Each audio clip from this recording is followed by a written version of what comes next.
Hi everyone, and welcome to the next webinar in our series here at Thrive, which is Experiment, Experiment, Experiment. You're joined by myself, Helen Marshall. I'm Chief Learning Officer here at Thrive, and also Ian Blackburn, who's our Head of Analytics and who runs, alongside his team, the Impact Service here as well. So really excited to dig into everything that we're going to cover today. And I suppose you'll be thinking, well, what are we going to cover? Well, we're going to dig into what does experimentation mean to you, to L&D, and also to us here at Thrive. And we'll bring that to life with some of our case studies as well. So some of the fabulous work that Ian and his team have been doing with our all equally fabulous customers. And then dig into also how you can shift mindsets within your business, because that's a key component when you're thinking about ROI and the impact that you can make through data within your business, is how you bring people along on that journey. So we'll talk a little bit about that throughout the presentation, but we'll summarize it towards the end. And then there'll be a takeaway and a key downloads document as well. So if you wait till the end, you'll get access to an experiment plan that you can download and use yourself to hopefully plan and instigate some experiments of your own within your teams too. So lots to cover, lots to dig into. Obviously, if you have any questions as we go, then feel free to pop them in the comments and we'll get to them as and when we can. That will either be at the end or alongside some of the stuff that we're talking about as we go. So before we dig into all of that, we thought it'd be nice to do a bit of a stop and a pause and a reflect on what does experimentation mean to you. So we're using Slido here. So for those who haven't used Slido before, if you just pull out your phone and scan the QR code, it should open the Slido for you straight away. And you can just log your answer in free form on the screen once it does open after you've opened the QR code. If you're joining from your phone, then obviously just type in slido.com and then the hashtag 3852401, and you should be able to get to that point as well. So what does experimentation mean to you? Before we dig into what we think experimentation means, what we think the industry needs to know when it comes to experimentation, actually it'd be really useful just to hear your thoughts and get a view on what you think experimentation means as well. So you can see a few things coming through here, and obviously we'll give you time to chat and to respond there. But interesting testing ideas, a hypothesis, curiosity, which is obviously something we hear so much about within L&D. Trying new things, there you go, big and bold in the middle.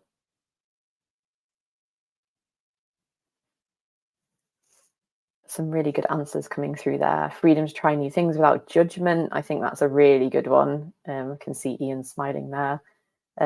Exploration, testing, playing with something, trying something new. Ian, have you got any thoughts on what's coming through? Yeah, you caught my smile definitely there. I think that the freedom to try things without judgment, we'll probably get to that in a little bit, but definitely where my heart is with this sort of thing, being open and being able to explore and be curious and be brave, I suppose. Definitely. Can still see some people typing, so I'll let this go on just a little bit longer.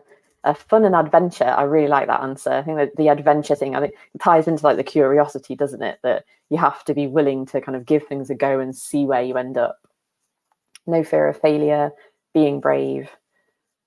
Lovely stuff. I can see 2 people are still typing, so I'll just wait just a little bit longer until those have come through and then we'll move on. But some really good answers there. So thank you for that. Now, another one, whilst you've still got Slido open, you can you might be able to see this one, but you might have to rescan the QR code that's on screen. And again, join at slido.com if not. But the question here is, do you already have an experimental mindset in the way you approach L&D in your business? So based on what we just discussed or what we've seen, the answers coming through, do you already have that mindset in the way that you approach L&D in your business? So really interesting, again, to see answers coming into this. And we'll just wait a moment while people log on and gain access to it. Is this, Ian, is this what you expected to be coming through? It's interesting. I think, again, more and more we're seeing people getting to that place that perhaps we hadn't over the last few years. I wonder if we were able to go back, probably not even much further than a couple of years ago, whether we'd be seeing that kind of distribution of results. But it's nice to see. It's what we want to hear. Yeah, okay, so a few more. Yeah, definitely. I'm in agreement there. Yeah, definitely. I suppose potentially not quite what I expected. I thought there'd be more people saying I'd like to, rather than yes, they definitely already have an experimental mindset. But as you say, really positive that people feel like they do, and also positive that people want to, and I guess are curious to find out what we're going to be covering today and how they can apply some of this stuff within their businesses. Yeah, I think there's almost potentially a little bit of bias. The people who are attending have that mindset. That's maybe why they're here. So that's maybe why we're seeing some of these results. Yeah, it's always tricky to find the right question to ask in these situations. But good to see the answers coming through there. Okay, so great. So we've covered a bit of a reflection exercise on what you think experimentation means. We're looking at whether you already have that mindset in your business or whether you'd like to have that mindset. But then I suppose that the next thing to move on to is, well, what does experimentation really mean for L&D?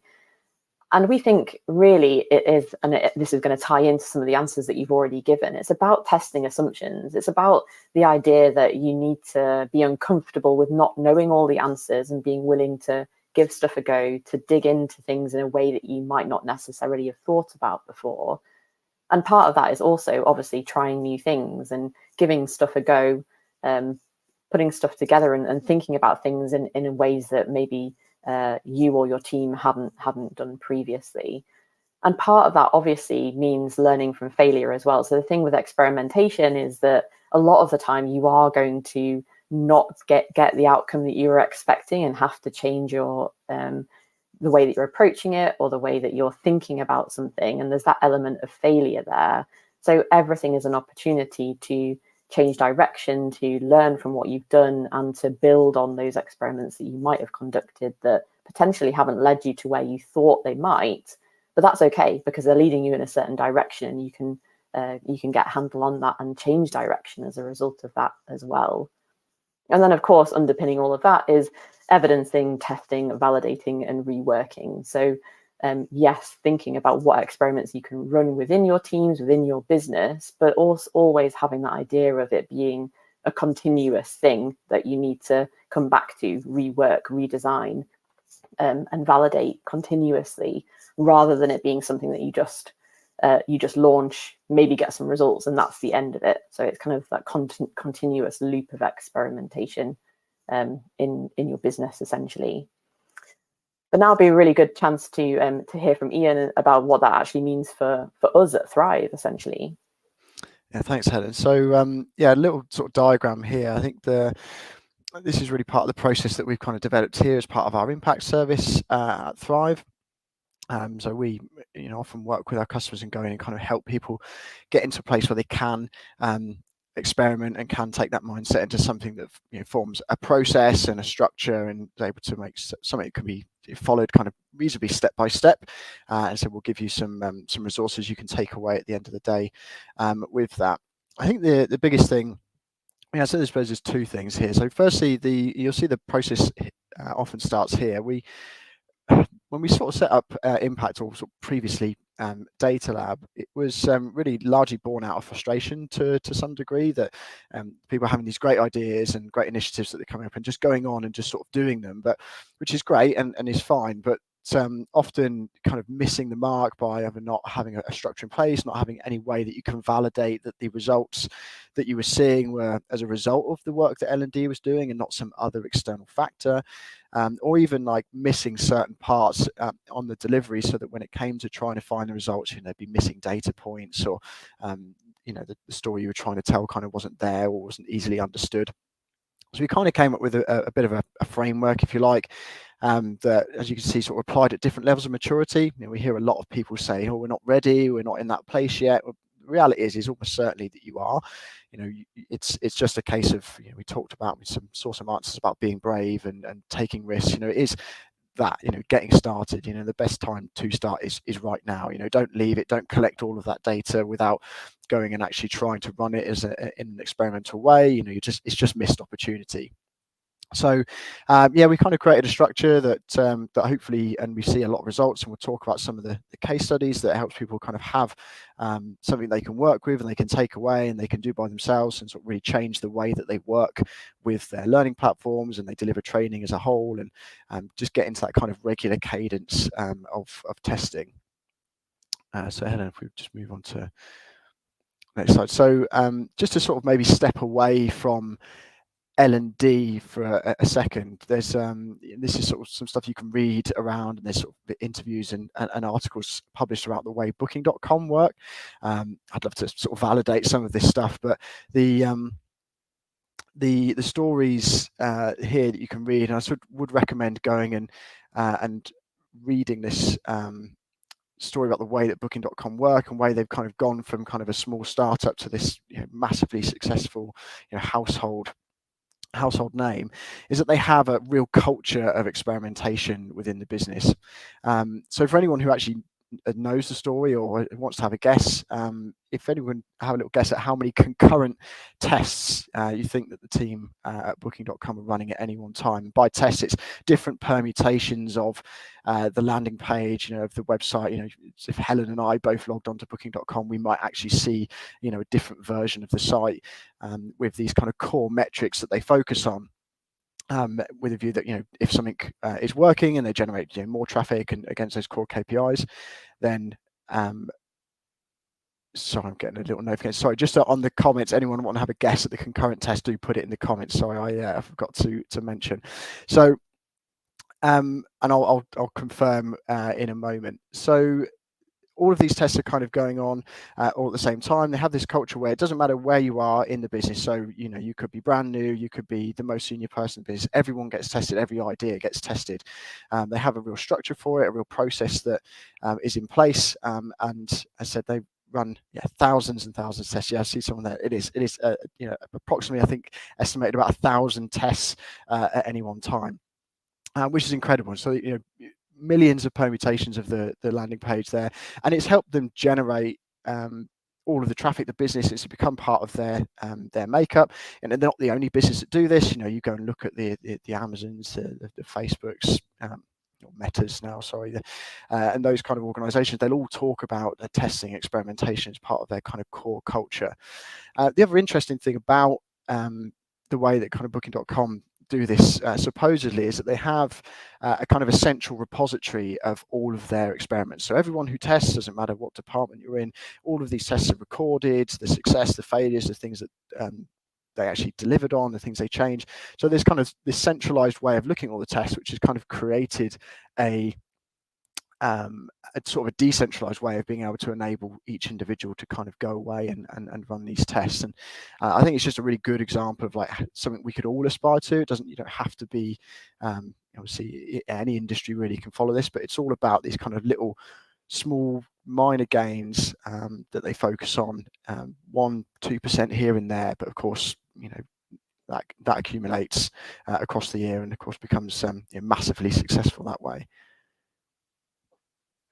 Ian, didn't Stephen Bartlett talk about that at our last customer event, one previous to the one that we ran last month? Yes. Something about incremental gains or 1% shifts. Yeah, he did, and yeah, obviously sort of, says it much better than me, I think. But yeah, again, part of his success, he attributes to again trying to be experimental and making those sort of small gains as well. Which I really love, and so it's nice to see people like that talking about it, and it's not us just sort of preaching it at you and as some crazy idea. It is something that successful businesses do really, really well, and something that I think we could do a lot better at in L&D as a whole.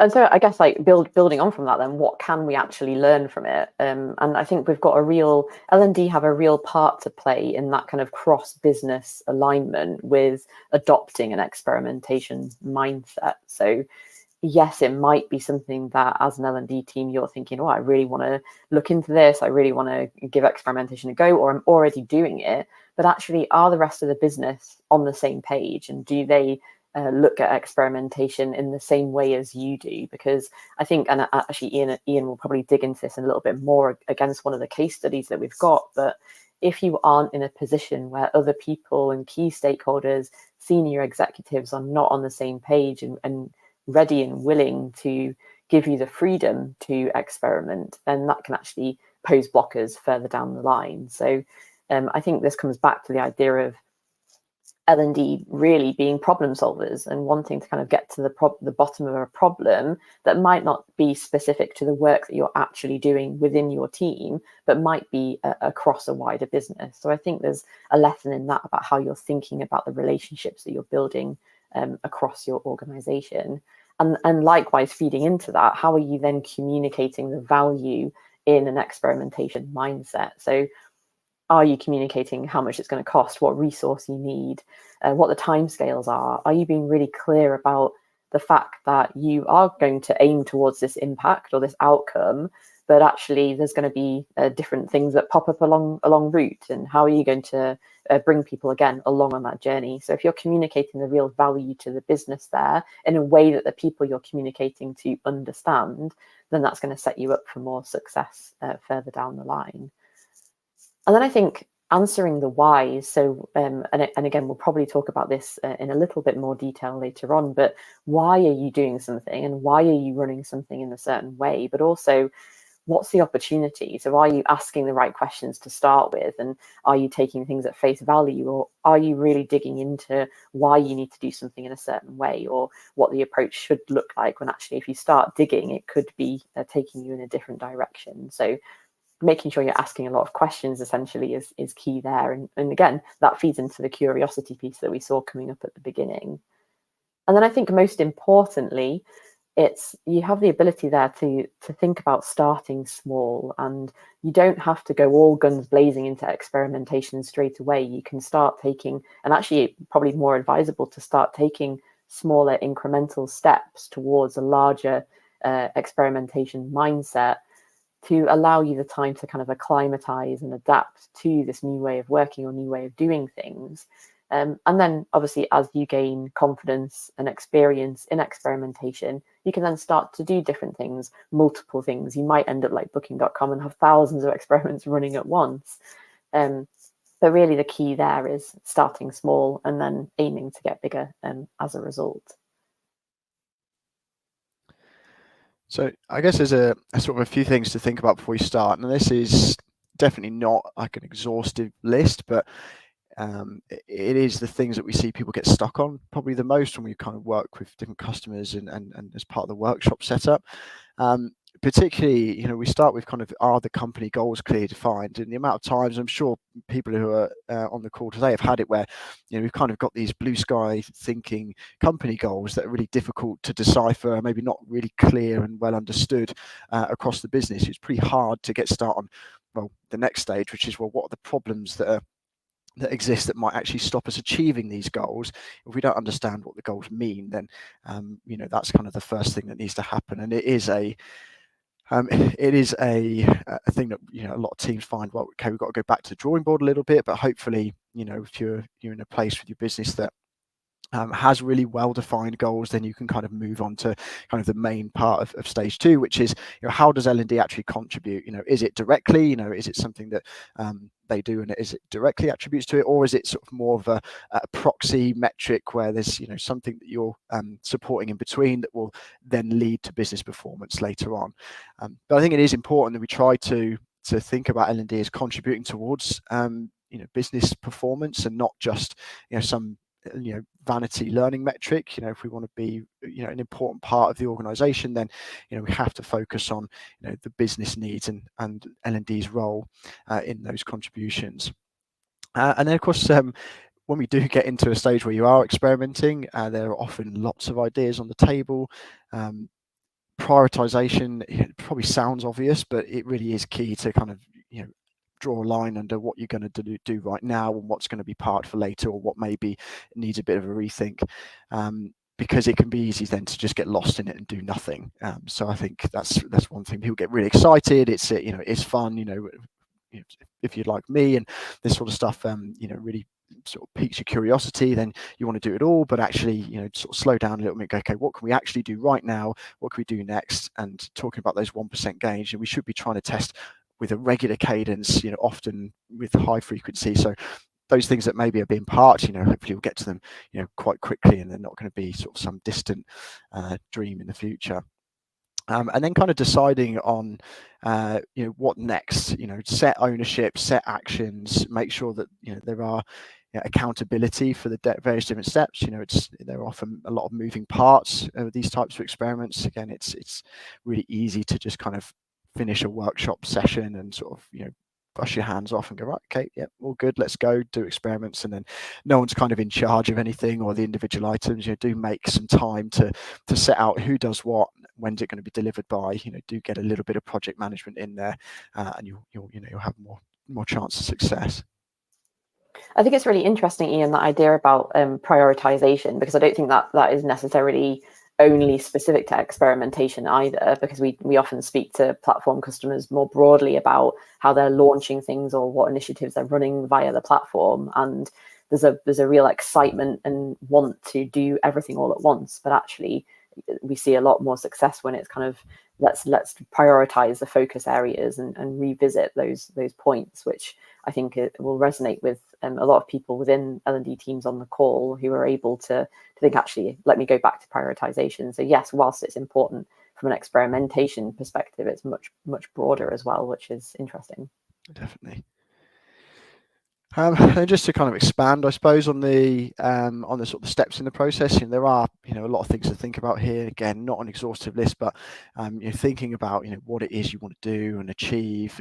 And supporters is something that often gets missed. It's not just the learners, the target of the training that you're delivering who are important here. It might be that there are IT problems. There might be that there are some manager support that you need, particularly if you're trying to use like an A/B sort of C sort of testing setup.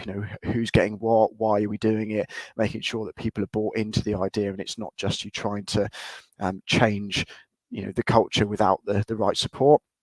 And the risks we sort of talked about a little bit. Make sure that you spend some time actually writing down the risks.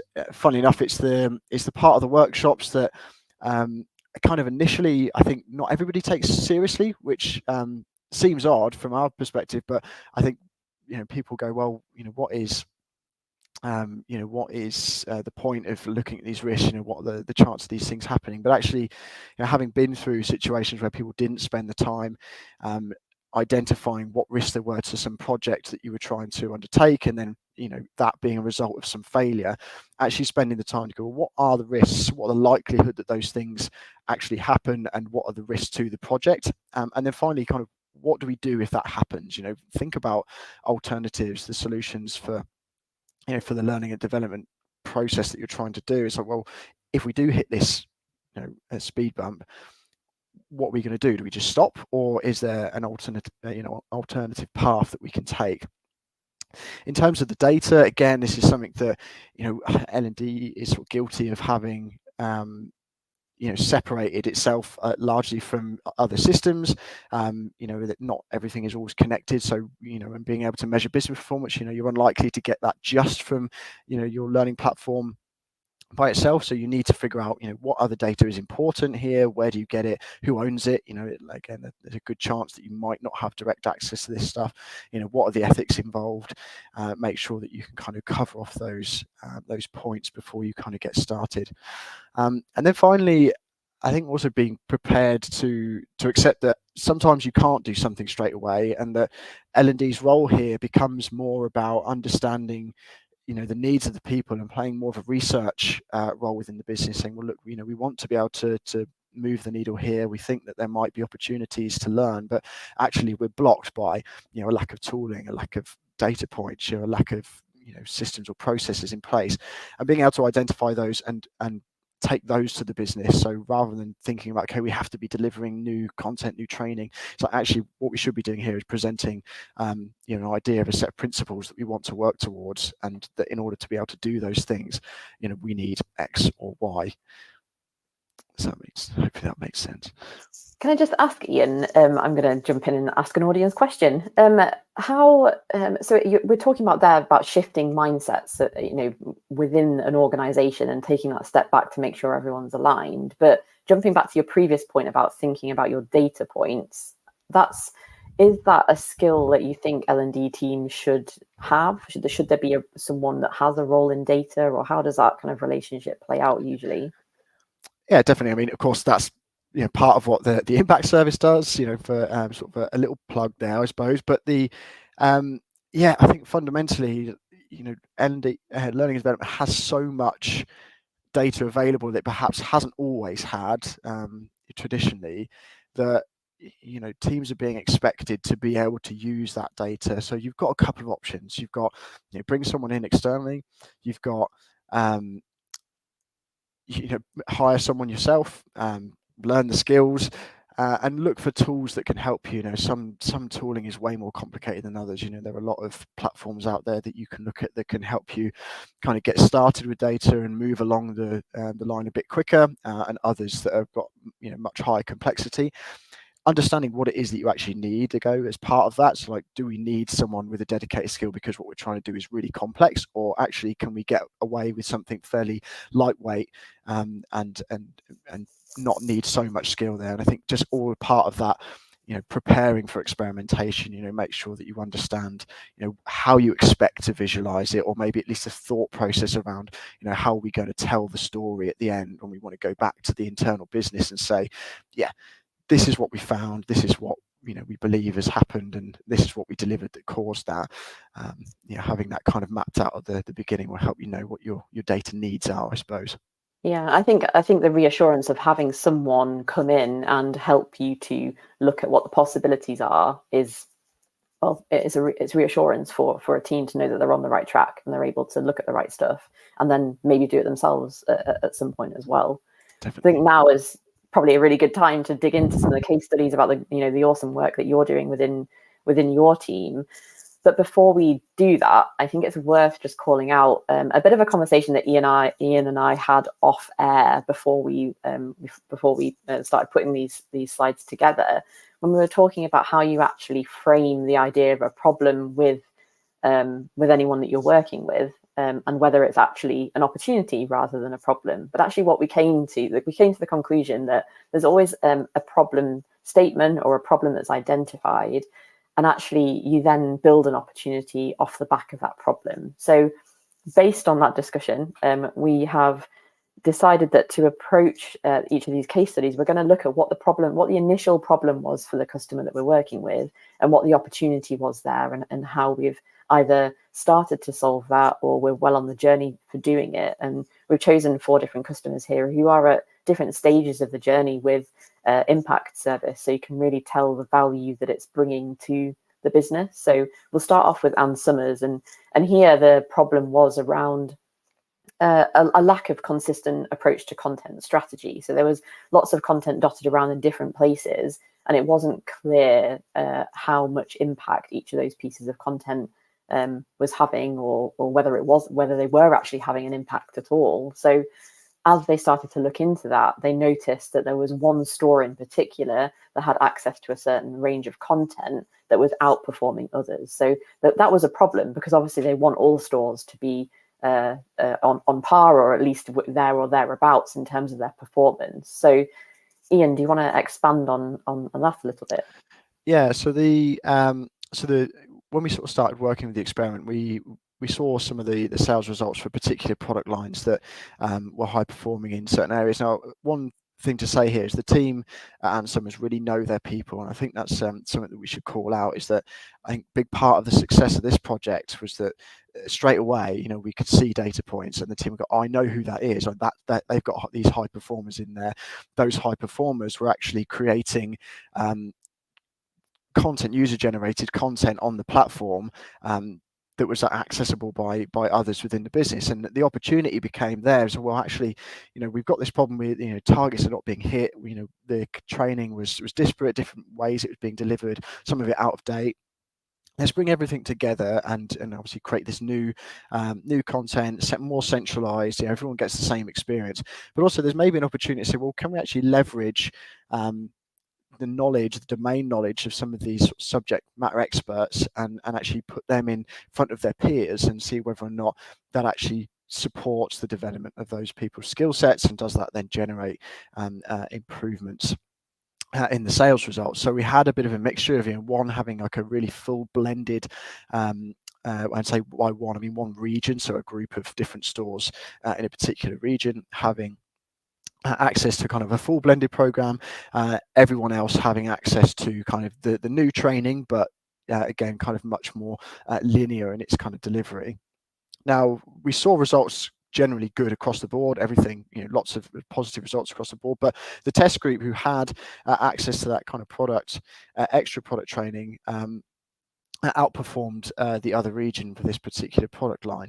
Now, the really great thing about the result of this is that approach to testing and experimentation, the team are going away and they're using that. They've kind of changed the way that they work now and have continued to kind of run experiments, quick, short, time-boxed experiments they run using different approaches. They have the data available, they see what works, what doesn't work, and they test again. And it's kind of for us, that's kind of a big part of the success, not just the results, but actually like changing the way that people actually approach these problems is kind of really what we're trying to get out of this. There's an upskilling part there as part of what you're doing. It's enabling people to run and do this themselves as well. Definitely, it was always I remember when Mark and I first started talking about this, a big focus with this was trying to have some lasting legacy on the industry where we could, some influence on trying to do things and in a way that we felt could help people measure performance and measure impact of learning and development efforts, and whether we could give people the skills to go and do that and continue to do that once they saw that they were having success. So this is a great example of that. Yeah, awesome. Thanks, Ian. And then so to move on to our next example, we've got a case study from Keyloop here, and this is all around aligning mindsets to impact business performance, essentially. So what was identified here as a problem was lots of acquisitions resulting in different levels of experience across a business, but also different approaches to goal setting as well. So there needed to be, the problem was that there wasn't really a sense of alignment across the business, and that was ultimately impacting business performance. Definitely. I think this one was really interesting because, and we talked about this off air with the switch from SMART goals. Most people probably have heard of SMART goals, and to a new framework that's as fast. So frequently discussed, ambitious, specific, and transparent. I don't claim to know much about the framework itself, but that's kind of what they were switching to. So they've gone through a series of acquisitions, lots of managers at different level of ability, different ways of delivering goal setting, and kind of really, again, a lack of alignment across the different teams.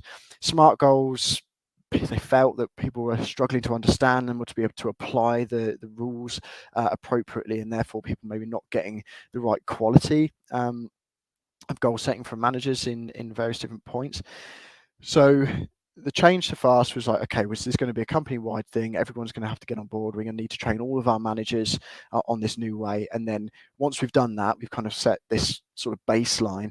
And then we can say, okay, now do those goals translate to performance? Does that now everyone's got appropriate career goals? They're aligned with the business objectives. So we've seen in the results that we've gathered that employees are reporting that they've got appropriate goals, they're having time with the manager, doing goal setting and objective reviews, and that they feel like the goals that they've been set are aligned with those of the business, which is exactly what they want. And then it's kind of a stage 2 experiment, which is, okay, well, we've got everyone on board here, we've got everyone up to speed and aligned. Now does that actually translate into improved business performance, better career development, better employee retention, those metrics that are important to them? I think this is a really good example of taking that step back to think about what the problem is before you then launch into, let's look straight away at business performance, but what do we need to do before and to get people there? And then I know, Ian, you could talk all day about Bally's as like the epitome of where you want customers to be able to get to, or organizations to be able to get to. But initially, way back when we started working with Bally's, the problem was high attrition rates due to lack of perceived career development and poor comms internally. So do you want to tell us more about that? Yeah, I mean, they went from a learning platform that wasn't getting any engagement. They were seeing that people were reporting poor career development opportunities, lack of internal mobility, that kind of thing in the internal surveys. But all of the stuff was there. We talked to the team, and those internal mobility opportunities were there. There was career development available, skills development, but the tools they had maybe weren't working for them and doing what they wanted. So the switch to Thrive went really well, and we sort of worked with the team and had a lot of early support from the team at Bally's in what we're trying to do here with Impact, and kind of a lot of buy into this idea, and again being really brave and saying, yeah, we'll try stuff, and we'll do things a bit differently and be a bit disruptive within the business. And it's a large organisation, so not easy to do. But I think for anyone thinking, business is too big, don't know whether we can do this or not, it's a good example of that you can. You just have to have the right processes and structure in place. And the team there, they're great. They've got again reduced to basically nothing in terms of the employees reporting like a lack of career development opportunities within the business, which was like a great metric to kind of get down to zero, having been particularly high when we sort of raised the problem. And they have a really good relationship with the analysts here, and that the regular opportunity to to test and to change things. Whether that's looking at, okay, we're going to adjust the language because we've got a persona of one of our teams internally that's maybe we feel might interact with the platform differently or might respond better to a different way of delivering that communication, and just testing and trying and having those kind of core metrics set, and sort of doing a bit of a pivot or persevere moment. So, well, does this work? Yes. Okay, let's keep doing it. If it doesn't, we'll change it. And that's kind of what we wanted, really. So getting into that habit of just going test, review, test, review, test, review, and just keep going. And yeah, a really good example of that kind of getting into the cadence.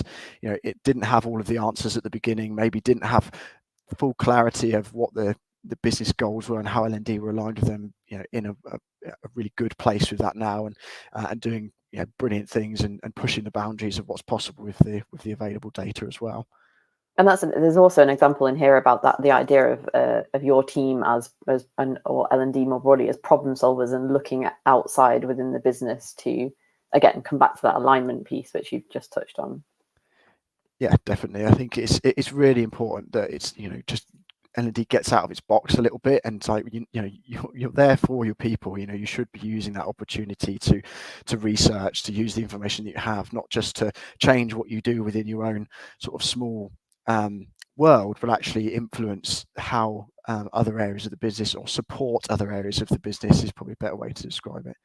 And then just to sum up the case studies here, we've chosen St Austell Brewery because they're really new on this journey with you, and similar problems to Bally's in terms of attrition rates, but particularly with frontline staff, and also this broader view that there's almost an outdated understanding of hospitality and what it can offer people as a career pathway. So again, if you want to tell us more.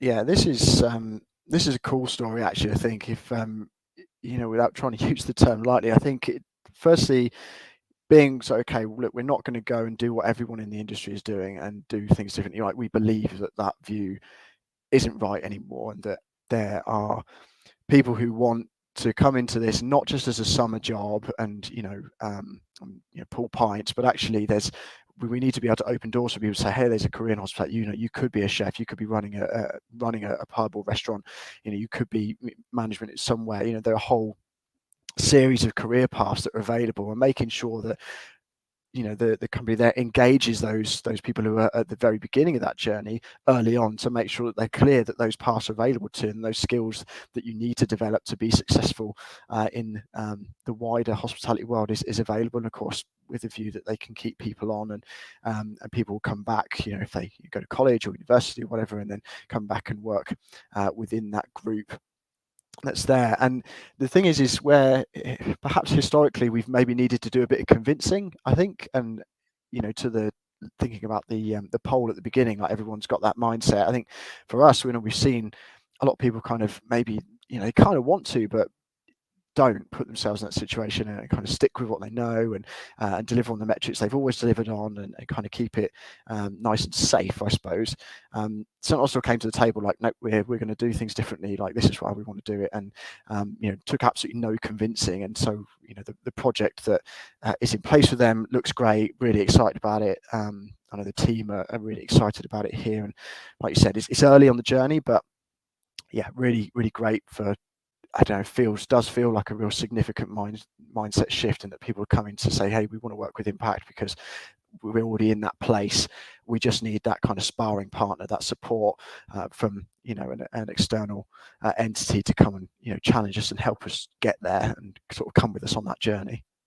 Yeah, and definitely falls in line with this idea of people who obviously, as you said, have said that they already have that experimental mindset, but who are recognizing that they need that support, and then they can get it from teams like yours, Ian, and Impact Service, and are then able to just like go head first into exploring all of this stuff and having and achieving great results for their business as well. So we could probably have spent a whole webinar on each of these customers, but so if you've got any questions, and obviously Ian's your guy, or any of his team will be able to answer any questions around Impact Service more broadly.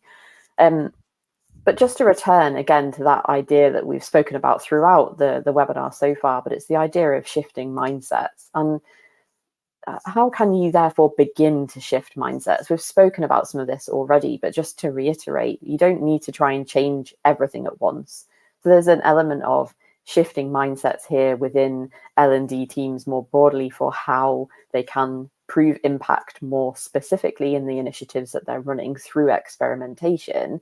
But then also, how do you shift mindsets within your own business to bring people along on that journey too? So a couple of mindset shifts needing to happen there at the same time sometimes. Risk, as Ian said, is something that is really important to talk about right at the beginning of a project, to flag people who might be potential blockers to what you need to do, or flag lack of resource, for example.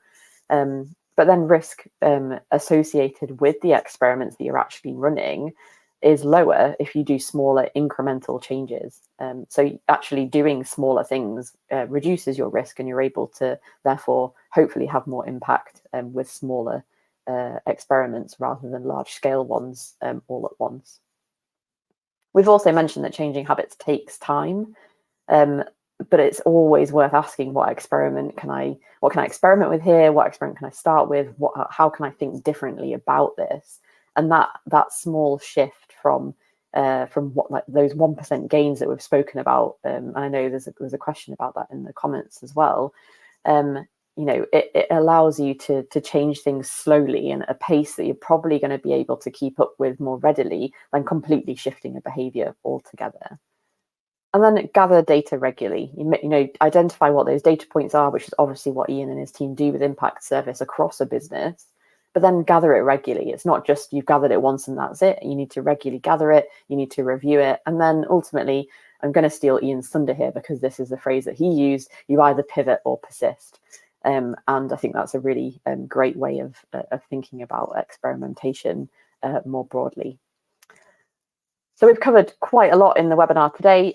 So before we do the final wrap up, I'd love for you to all answer one last Slido, which is, will you be adding a line for R&D or experimentation onto your L&D budget for next year? Now, I know whilst we've been talking, there was somebody who was mentioning that you don't have a particular line in your L&D budget for experimentation, but it's allocated under, it's almost presumed to be allocated under different lines, which I think is quite interesting. I suppose then it might be harder to track where budget is actually definitely being spent on innovation or experimentation, as opposed to having a particular line for it in your budget. But interesting, there's a different perspective there. So if you all want to scan the QR code again, we'll see what the answers are that come in here. So will you be adding a line for R&D or experimentation onto your L&D budget for next year? So yes and maybe so far. No, that's really not what we wanted to hear, is it? Not always easy, I think. Yeah, it's tough. It's and also that might have come from the person who I've mentioned already splits experimentation into their other budget lines. Definitely. It's also interesting here, Ian, that no one already has it so far. Yeah, that People is who've replied. interesting. But again, I think, you know, like I think Daniel there's point is that what, you know, 1% gains isn't new. You know, we've given some of the examples from businesses outside the industry, that it's just that maybe L&D, particularly we've seen, hasn't allocated resource specifically for experimentation. So perhaps it's a journey that just generally we're not seeing people going on yet. Yeah, for sure. Okay, well, I can't see any other results coming through from that poll, so I'll just move on. Oh, there we go. As I said that, someone else answered. But obviously split between yes and maybe there, which is positive, I think. So what can you take away from this? I think we've covered most of this already, but L&D should really be problem solvers. What can we find out and share? I think across a business for you as an L&D function, but also across the wider business, really hone in on that idea. And then you shouldn't work in silos. So you need to be a sparring partner with people. And that obviously leans into being problem solvers, but also working cross business and aligning cross business as well. And then ultimately, there's always opportunity to challenge, to ask why, to continually ask questions and dig into the reason that you're doing things and the impact that you're hopefully going to be having in the initiatives that you're running and the experiments that you're running. So as I promised right at the beginning, there is an experiment plan that you're able to download. This will allow you to formulate your thinking when you're looking at running experiments and what that might look like within your own team. So please feel free to scan the QR code and fill in your details to download it, and you can hopefully start using it. But again, if you have any questions about anything that we've covered today, or how you might get started with experiment, or how impact service can support you, then obviously reach out to either of us. We're available on LinkedIn, or just drop Thrive an email as well, or comment on the LinkedIn post. But Ian, any final comments, or is that a wrap? I think that's a wrap. I don't know if we've got time. There's a couple of questions in there. Should we try and answer those, do you think? Let's do that. That's fine. So Sean, I know you asked, do you find that as Booking.com is an online tech business and the appetite and engagement is greater for online L&D resources compared to other industries who are more traditional L&D? Well, I mean, I think if we think about it, yes, Booking.com is a tech business, so that, you know, have probably easier access to tools. But I think, like we've seen with St Austell coming in, it's very much not a tech business. But you know, the tools, the tech is important in the way that they work. You know, being able to do the experimentation, you know, it's made a lot easier with the right technology and the right tools. So I think it's a factor. I think you probably need tech somewhere to make it possible and scalable. But I definitely don't think you need to be a tech business. I think it's just a mindset thing for the vast majority. Yeah, the other question that I'd highlighted wasn't, I don't think it was necessarily a question. It was the comment from Carlo Jose, which was around experimentation not being a separate line on the budget. But I think we've already covered that. And then we had another question again from Sean around, would you say 1% gains is the new term for bite-sized consumption of content, which I think is a really interesting proposition, because ultimately, yes, what we're saying is the way that you make changes and you change habits is by small incremental gains rather than huge behavior or mindset shifts all in one go. And that's the same. That's how we learn most effectively, is with content that is in bite-sized chunks that is available to us as and when we need it. So yeah, similarities there, I think. Ian, did you have any thoughts on that? Yeah, definitely. I think definitely not a new term. Don't think it's like a replacement for it, but yeah, I agree with you, Helen. I think we see similar trends. You know, small marginal, you know, cumulative gains seem to be at least more effective than trying to do everything all at once in a kind of big grand way. And then I think there's last one from Luca Pisano, which is, how do you monitor the progress of team members throughout the experimentation? So when we say team members, are we thinking about learners here, or the people who are conducting the experiment from the learning and development side? I'm wondering if they're talking more specifically around, so for example, we're talking about business performance there with Keyloop. So how do you monitor the people, the learners ultimately? Then there's a way that I would interpret that. Sure. So from that perspective, yeah, I mean, so the team here kind of work, if people are familiar with kind of a customer success model, they have a close relationship with the customers. So they are working in a regular cadence, reviewing the data as it changes, looking for particular problems, if something, we have a spike or real drop off or something as the experiment's going on, again, that pivot or persevere, like, okay, do we get back to the table and change things? Something isn't going the way that we want, then let's stop or let's change it. Like, what do we know? If you're collecting feedback and the learner's saying, okay, we really hate this new way of doing things, like, let's not do it, then yeah, we kind of continue to monitor that all the way throughout, and then at the end, kind of wrap everything up into kind of the story and the results from the entire experiment. I think one of our colleagues, Phil, has highlighted that a few people have been asking about how you calculate the right amount of budget for R&D and justify it to the right people who sign it off. I feel like this is a bit of a like, how long's a piece of string question, in terms of like without knowing necessarily what the programs or initiatives or experiments are that you want to run, it's hard to get a handle on that. But Ian, you might have some advice to share. Yeah, I think you're right. I think, again, part of the planning is, that process, like, well, what do we want to do? That's a question you can ask. How much is this going to cost us? If we're saying, okay, all we're doing is using the existing tools and we're just delivering things a different way, maybe cost not so much. But you're saying, actually, we need a fundamental change in a process or the tooling that we use. Yeah, okay, that could get expensive, but I think that should be a conversation that people should be having and planning out. Looking at the types of things that you want to try and achieve, understanding those goals, and then that's what you pitch to the wider business. But yeah, it's definitely not something that's a one size fits all, I wouldn't say. Thanks, Ian. Well, I've not seen any other questions coming through on the chat there. So unless there are any last minute questions that want to come through, I know there is a slight delay between you writing them on LinkedIn and us seeing them. So I will try and keep the spiel going for long enough for you to write a question in the comments. But otherwise, it's been a great session. Lots of great stuff shared from Ian about impact service. And as I said, if you do have any questions or follow up, then please do reach out to us. We'd be more than happy to answer. But thank you all so much for joining in, and thanks, Ian, for joining me. Thanks, everyone. Thanks, Helen.